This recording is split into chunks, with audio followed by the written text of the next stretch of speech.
Hello, everybody, and welcome back to the program. A lot of things have been on our mind during the course of this show, and one of them is the future direction of the Democratic Party.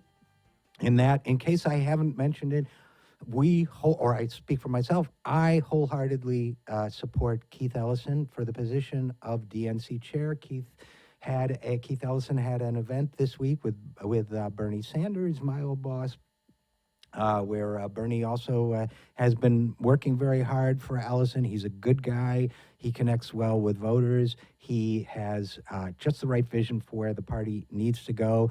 I am all in for Keith Ellison. But, all of this jockeying, it's inside and outside the party, I think. People are really trying to figure out how to come to terms with the drastic state of the Republican Party right now. And one of the things I've noticed is that one of the big think tanks associated with the Clintons has gotten in the business of pushing resist. Now, I talked a couple weeks back about how politicians who are part of the Wall Street system, like Cory Booker and like Andrew Cuomo, not my favorite guys, frankly, not my favorite politicians, how they've been trying to position themselves as the leaders of the anti-Trump resistance. Bad idea. I also would frankly like to see some new thinking outside the political sphere, but they're basically taking over the hashtag resist, meaning resist Trump.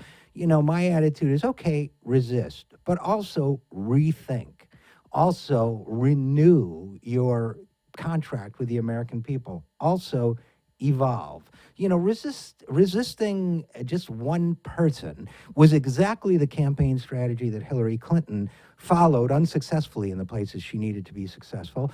I just think it's a cheap out. I think the best way to resist is by being a great fighter for the American people. I think Keith Ellison understands that. That's why Ellison says he wants not only a 50-state strategy for the Democratic Party, but in every county. I tell you how many counties that is. He knows, I don't. It's a bunch. And every county strategy for the Democratic Party as well. I support that kind of thinking absolutely and completely. So, when you're talking about resisting, don't just resist Donald Trump, which is the way that they're trying to spin it. Try to resist the system of economics and of political elites that has led us to ever-growing inequality in this world, in this country, over the last 40 years. Now, that's a bipartisan problem. Try to resist.